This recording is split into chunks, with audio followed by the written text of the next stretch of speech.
Hey guys, JV here, taking a little break from Andromeda to talk about Destiny 2. Yesterday, Bungie revealed their first cinematic trailer for Destiny 2, along with a roadmap towards the game's release on September 8th. We're expected to get a gameplay reveal in May and a beta over this summer. And as someone who played Destiny and decided to quit during House of Wolves when I didn't see a new raid coming, I'm approaching Destiny 2 with cautious optimism. My biggest gripe about the original game is that my expectations didn't line up with the final product. In the background, you're seeing the new cinematic trailer on a loop, so if you haven't watched it for yourself, check the link in the description below. The first item on my wish list is Story Depth, and this is obviously something a lot of people want from Destiny 2. They want a better story, and I think that the original Destiny introduced an interesting world, a place that I wanted to learn more about, but the game was afraid to share it with me. It was afraid to explore it in depth. It hid behind very cryptic dialogue from everyone. Everyone was so vague. I'm talking about Ghost, I'm talking about the speaker, everything about the Traveler, so much vagueness. And that concept works only as a lead up to a big reveal when things are actually expanded and you end up learning more about the game. The problem is with Destiny, that reveal never came. So the mysterious nature of Destiny seemed to only work against itself in the original game. And also, this is just the dumbest thing I think still in modern video games. Forcing players to learn lore outside of the game is what Destiny did with the Grimoire cards. I know the theories about the writer who got fired and the original story got scrapped and on, but man, just take a page from Mass Effect and add a codex for Christ's sake. In Destiny 2, I want to be able to learn more about the game within the game itself.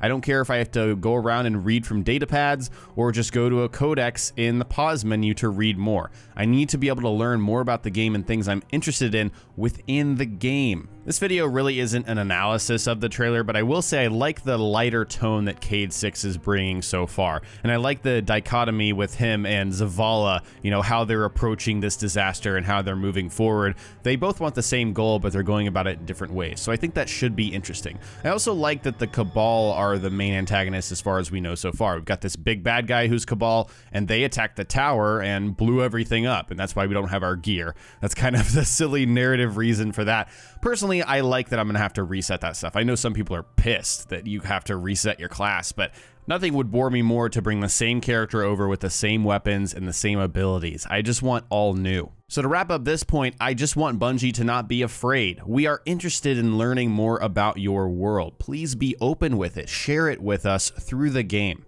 Next on my list is new subclasses, and something I usually crave in a sequel in a big franchise is new ways to play the game. I want to be in the same universe with the same characters, same kind of concepts, but I want to play the game in new and exciting ways. And especially since the original Destiny was so gameplay driven, it's not like you could latch onto the story because very little was actually there unless you dug around for it. Once you figured out the subclass you were playing with, there was really only one way to do things, and that was the right way.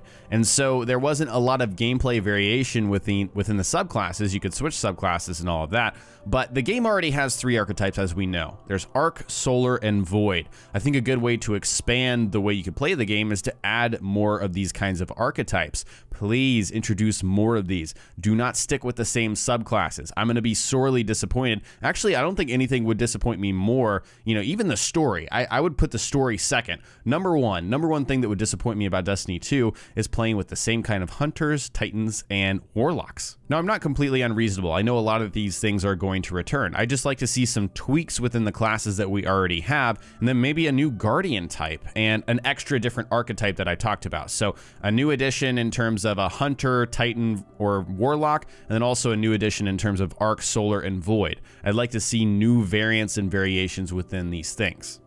Loot progression is something that Destiny played around with a lot, and it's a game that relies on loot. It's part of the main drive and why people kept playing the game, to get the best loot, right? And arguably, yeah, that was the big reason why people kept playing despite other issues with the game. And I think that Rise of Iron was the point where Destiny finally got it right. It was the point where the game guaranteed small upgrades to gear that you already have, but it gave you a path. It gave you a certain path. It's okay if the progression takes a little bit of time, that's fine. If I want to, put the time into the game, I'm going to be able to level up. but just give me that certainty. I like the certainty that the game gave me instead of randomly wondering, is RNG going to give me what I need this time? It seems like Bungie was very confused with that, but finally got on the right direction towards the end of the life cycle for Destiny. I always thought Bungie was also confused with its leveling system. I always found it strange to have a base level and a light level. I know other games that consider themselves MMO or constant online experiences have the same kind of system. You've got a base level, and then once you hit the max level, you go into the light level. But the difference with Destiny is that you hit the base level maximum so quickly. There wasn't enough content to justify, hey, I actually spent this amount of time and got up to this certain level. Given how much you didn't even touch the story after a certain point, unless you were doing dailies, it just seemed arbitrary. Like, why do I even need a base level at this point with this kind of game that has, you know, such a small amount of content that you're expected to replay over and over and over? You know, light level was what you're dealing with for the majority of the game once you reach that point. So I'd like to see, personally, only light level return in Destiny 2. I know that's probably not something that's going to happen, but they do have an opportunity with Destiny 2 to make the base level meaningful. I really don't think it had a lot of meaning in the original game, and I'd like to see that change. Next up is Immersion. One thing that bugged the hell out of me with Destiny was realizing how my ship was just an excuse for a loading screen. It was something pretty to look at while the game actually loaded up. I could never explore the inside of my ship or customize it. It really only existed as an item to be equipped in my inventory. This is what I meant at the beginning of the video with my expectations not lining up with reality. I feel like Destiny at every single turn actively prevented me from immersing myself in the fantasy of its universe. Now with the ships, I understand. I think the ships are just one-person ships. There's just a cockpit, and that's all you could see. So it's not like you go around and walk inside of it like a Mass Effect game, but it's just the fact that I can't physically go up and touch my ship with my character bugs me. I want that immersion in the game. I want an overall less gamey feel in Destiny. I want to be able to sink into this universe. And things like loot and stats are not going to change. Those are core to what Destiny is, and they're gamey features in nature. You know, they're light RPG mechanics in a first-person shooter, right? But just because those exist doesn't mean we need to sacrifice other parts of the game that do immerse you in the world. They're not mutually exclusive. So please, Bungie, let me lose myself in your world and immerse me. By far, raids were my favorite content in Destiny. I have fantastic memories of, you know, figuring out the puzzles on my own with my friends, learning from other players that we got from Destiny LFG. I think that raids were the most refreshing part of Destiny in general, even if they were kind of a cheap remake of other raids and other games with a lot more players and whatever. It was special. It wasn't something that we saw in core gaming on consoles, for example. And the problem was, for me, Bungie only made one raid relevant to progression at a time. We only had one raid to work at, and you know, it was all about grinding that same raid over and over. That got old for me. And again, I understand that Destiny is a game about grinding and repetition, but they totally had opportunities to make old raids more relevant more quickly. I think they just made them relevant or something like that. It was way too little, too late for me. That being said, Vault of Glass was awesome. It's definitely my favorite raid and my most favorite kind of experience in Destiny at the very beginning of the game when it came out. Vault of Glass for the first time was an absolute blast, and maybe that was the novelty of it, and maybe that's nostalgia speaking, but I had an absolute blast with Vault of Glass. Crota's End was fun too. I had good memories of that. Prison of Elders was really when things took a turn for the worse, in my opinion. I thought it was awful. I did not want an arena mode, and whatever Prison of Elders was, kind of a compromise between an arena mode and a raid, I was not digging it whatsoever, so I thought that was really bad. And then I thought the Taken King raid was all right, and the Rise of Iron raid was pretty fun as well, coming back to the game after not playing it forever. So if we're counting raid content, I don't think that Vault of Glass counts as DLC because that was actually ready when the game came out. I think they had to, you know, make us wait like a week or two before they released it. But then we got Crota's End, the Taken King, and then the Rise of Iron raid. Those were DLC raids. I'm not going to count Prison of Elders. So we got 3 extra raids over 2 years. And as we know, they pretty much stopped trying on Destiny, I think after Rise of Iron, because they were probably, you know, working on Destiny 2. But think about that, 3 extra raids over 2 years in terms of DLC content. I feel like there's got to be more for that. And I don't know if I'm in the minority, but I truly feel that the raid is the best content in Destiny. I don't like Crucible that much, so some people may disagree with me on that. I know people like PvP in Destiny. I'm not a big fan of it, But yeah, I think that they need a dedicated raid team after launch for Destiny 2.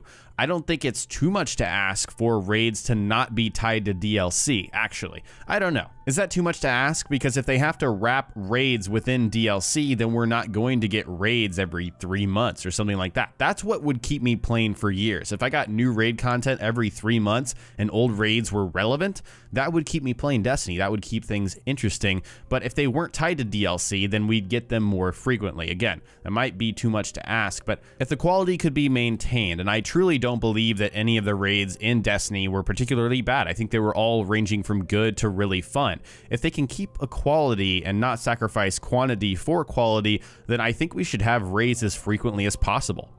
The next thing on my list has to do with the content offering for Destiny and the base content versus the DLC. So we'll start with base content. So the main story, like we talked about, took about 12 hours to beat, give or take. I'm sure some people were quicker, some people were slower, whatever it may be. But for an FPS and story-focused game, 12 hours is usually okay. That's fine. I mean, it's 12 hours. If you have a really solid core experience, then usually I'm okay paying $60 for that. Some people aren't these days, but I totally am. But Destiny is not that. With a lack of meaningful narrative, it just wasn't. It relies on repetition after that 12 hours in order to keep you, entertained. And so I need this game to give me either a narrative reason why I'm replaying the same content over and over, or give me more content. One of the two. There needs to be some other, force here. There needs to be an extra piece to the puzzle to complete this thing. Because I think a lot of people agree that the base content offering of Destiny was just not worth $60. It really wasn't. And of course they added content on with free updates and then DLC. But something that a lot of games miss is marrying narrative with gameplay design and mechanics. Why am I replaying the same content over and over? Is there a narrative reason for that? And I love the point that Total Biscuit made in his WTF is for Andromeda's single player. He says that the viability system for finding a new place in Andromeda for humanity, a home for humanity, perfectly aligns with everything that you're doing in the game. Every action that you take, every person that you help, every ally that you recruit, every enemy that you defeat actively helps you towards reaching that goal. That is something that I want Destiny 2 to work on. I want to know why I'm replaying and repeating these same things over and over. Now shifting our attention towards DLC. We know Destiny 2 is going to have DLC because Bungie, Activision, they consider this game, a multiple year experience. And so I think generally speaking, it's hard to strike a balance between making DLC that fits with the original game and also avoiding making DLC that feels like a repackaging of the base game. Critics of the original Destiny will tell you that they straight up sliced portions of the game out of what they were going to release with the $60 base game and sold it as DLC. I haven't researched that. I don't know if there's any proof of that whatsoever. But briefly, this is what I thought about the DLC for Destiny. I love the Dark Below and I love Rise of Iron. The first and the last DLCs were my favorite. I didn't like House of Wolves because, again, there was no raid, and so there was no incentive for me to play that because it's not the content that I wanted to work towards and grind at. And then the Taken King, everything was fun about it, I thought, except for the concept of the Taken being new. The Taken were not new. It felt very lazy to me to suggest that characters that were reskinned and reanimated and had just a little bit different abilities were new. They were not new. They were existing enemies, and they called them new. And so, to me, the Taken King enemies and that whole system was just lazy. And I thought it was a big offender in my opinion. I realized the other DLCs didn't introduce new characters. I think Rise of Iron had the Siva enemies, so those were kind of new, you could say. I think those were borderline more new than the Taken enemies were. That was a little more egregious to me. But there's a difference between advertising new enemies and new threats versus just reskinning them and calling them new. I would really like for them, if they're going to advertise new enemies, to actually give us new enemies. So for Destiny 2, I'd either like one or the other. For all the DLC packs, I would like at least a raid. I think they learned their lessons, so I think they're going to do that. I already talked about how I'd like even more raids than that, but I just love raids. That's just me. And yeah, if you're going to advertise new enemies, actually give us new enemies. Give me a new alien race that suddenly descends and that ties into the story, whatever it may be. Alright guys, that was my Destiny 2 wish list. You probably won't see me talking more about Destiny 2 unless there's a new trailer that reveals something interesting or new gameplay features that have been, announced, revealed, new subclasses, stuff like that. And so I will be looking at this because Destiny 2 is a game I intend on playing unless it ends up being too much of the same from the original game. So I'd love to hear from you guys in the comment section below. What is your Destiny 2 wish list? What do you want to see from this game? An improvement over the sequel or something entirely new? Let me know what you're thinking in the comment section below. If you enjoyed this video, remember to hit that like button. I'd really appreciate it. And thank you so much for watching. Hope you enjoyed the video, and I will talk to you next time.